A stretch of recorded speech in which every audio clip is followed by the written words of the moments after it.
안녕하세요. 마이웨이입니다. 오늘의 암호화폐 시장을 보시면 보시는 것처럼 또 전체적으로 붉게 물들고 있습니다.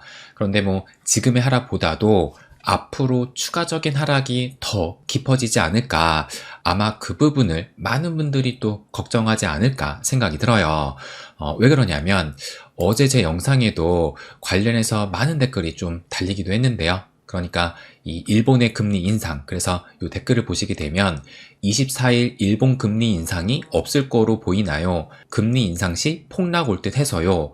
그리고 이 댓글뿐만 아니라 여기 보시는 것처럼 24일 일본 금리 결정에 대해서는 어떻게 생각하시나요? 라고 하면서 이 두 댓글뿐만 아니라 많은 분들이 이 일본의 금리 인상에 대해서 또 댓글을 달아주시기도 하셨습니다.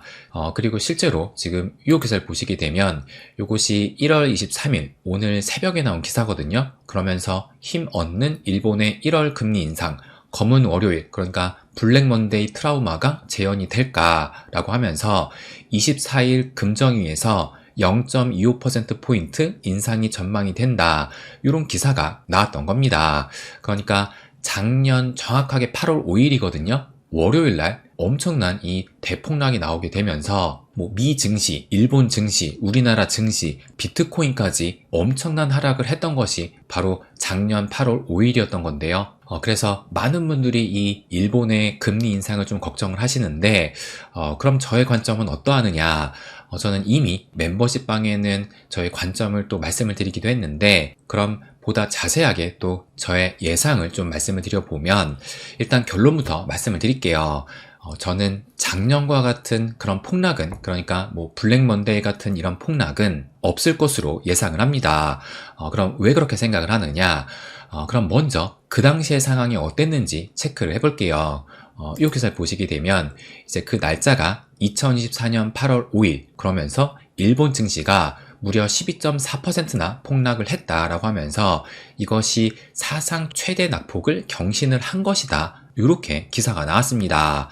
그렇다면 왜 이렇게 폭락을 한 것이냐? 또 이 기사를 보시게 되면 이게 이제 1월 20일 며칠 전에 나온 기사거든요. 그래서 쭉 내려보시게 되면 여기 보시면 당시 예상을 깨고 일본은행이 깜짝 인상을 단행하면서 글로벌 금융시장이 크게 출렁였다. 엔캐리 트레이드의 청산 움직임이 확산됐기 때문이다. 이렇게 얘기를 합니다.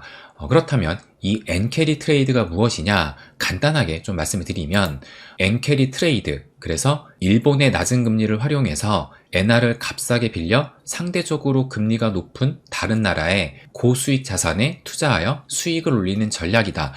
그러니까 일본이 얼마 전까지만 해도 마이너스 금리를 시행하고 있었잖아요. 그러다가 작년 3월인가요? 그러니까 작년 7월에 그 금리를 올렸을 때가 처음 올린 것이 아니라 두 번째 금리를 올렸던 거거든요. 그래서 제 기억으로는 3월인가 4월에 한번 올렸고 7월에 올렸던 것인데, 그런데 어쨌든 일본의 금리가 낮다 보니까 엔화를 값싸게 빌려서 다른 이 해외 자산들을 많이 사놨는데, 그런데 반대로 이 엔캐리 트레이드 청산은 무엇이냐면 저렴한 엔화로 사들인 해외 자산을 되파는 현상. 그러니까 일본의 금리가 오르게 되니까, 그렇다면 값싸게 빌렸는데 금리가 올라가게 되니까 비용이 증가하게 되는 거잖아요.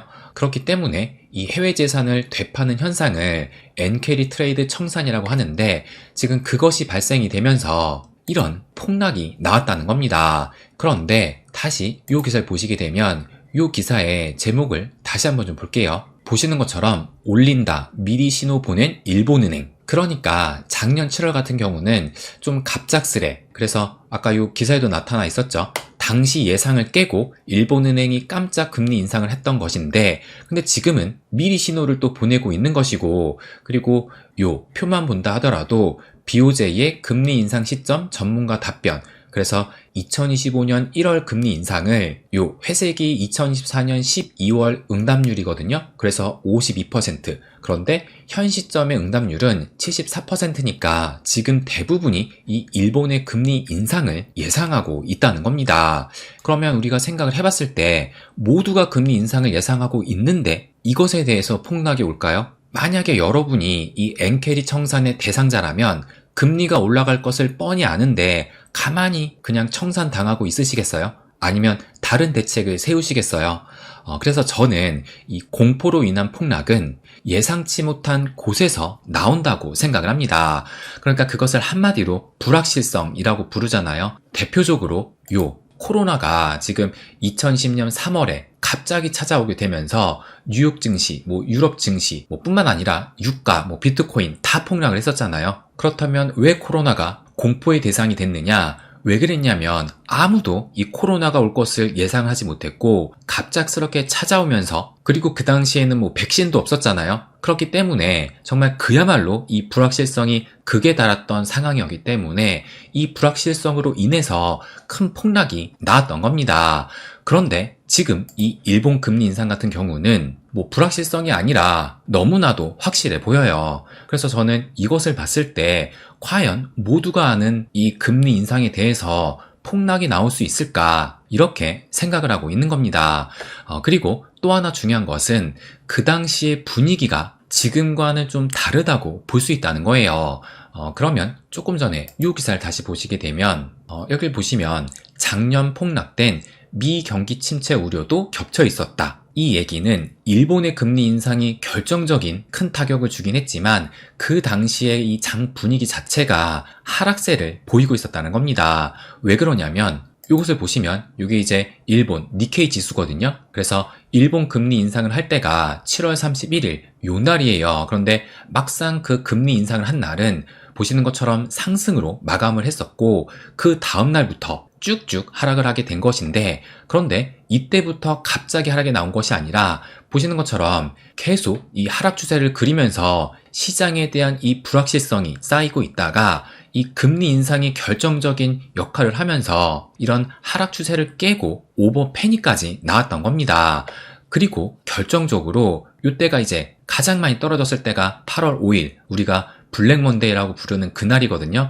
그런데 이날을 기점으로 지금 이렇게 반등을 했어요. 그리고 일본 증시뿐만 아니라 나스닥을 본다 하더라도 이때가 지금 보시면 7월 31일 일본이 금리 인상한 날이 요 날인데, 근데 이날부터 하락을 했던 것이 아니라 이미 계속 한동안 하락을 하면서 시장에 대한 이런 불확실성이 커진 상황에서 일본의 금리 인상까지 나오게 되니까 더 큰 하락과 이런 오버 패닉까지 나왔던 겁니다. 그렇다면 지금 현재 장 분위기는 어떠하느냐?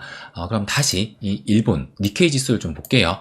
보시는 것처럼 최근의 그 흐름이 기울기가 높진 않지만 어쨌든 상승 채널을 보이고 있습니다. 그러면 미 증시는 어떠하느냐? 이것을 또 보여드리면 이것이 이제 오늘 아침에 나온 기사거든요. 어제 이 미 증시가 어떻게 됐느냐? 트럼프 랠리로 미국의 S&P 500 지수가 0.6% 상승을 했다. 그러면서 장중 최고가를 경신을 했다. 이렇게 기사가 나왔습니다. 그렇기 때문에 작년 8월 이때처럼 시장 분위기가 안 좋은 상황에서 이벤트를 만나면서 더 하락을 했던 이때와 지금의 상황은 상당히 다르다고 볼 수 있다는 겁니다. 그렇다고 내일 금리 인상을 했을 때 상승을 한다라고 말씀드린 것이 아니라 당연히 떨어질 수도 있어요. 그런데 제가 말씀드리고 싶은 것은 뭐냐면 우리가 우려할 만한 이런 폭락은 없을 가능성이 높지 않을까, 저는 이 부분을 말씀드리고 싶은 겁니다. 그래서 결론적으로 일본 금리는 지금 모두가 오를 수 있다라고 알고 있는 상황에서 과연 이것이 공포가 될 수 있을까, 저는 이 관점으로 바라보고 있습니다.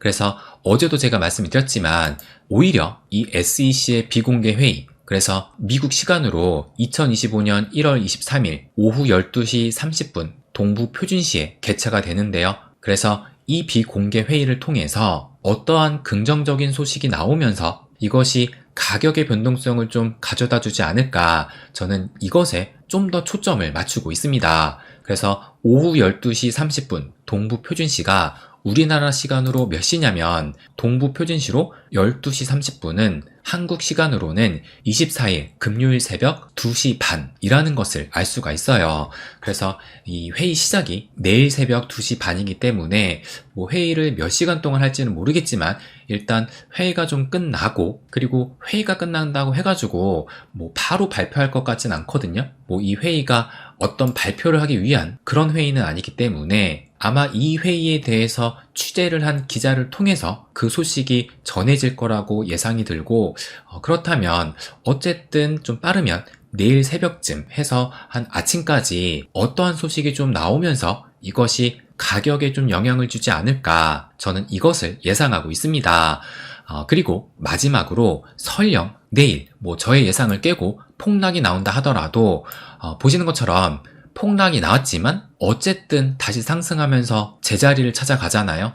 미 증시도 이런 폭락 뒤에 지금 더 큰 상승이 나왔던 상황이고, 그리고 비트코인 역시도 작년 8월 가격이 얼마인지도 모르겠네요. 지금은 훨씬 높은 가격이기 때문에 설령 내일 폭락이 나온다 하더라도 이것은 일시적인 것 뿐이지 이것을 두려워할 필요는 없다는 것을 마지막으로 말씀드리고 싶습니다. 그래서 쫄지 말고 그냥 지켜보자 라고 말씀드리고 싶어요.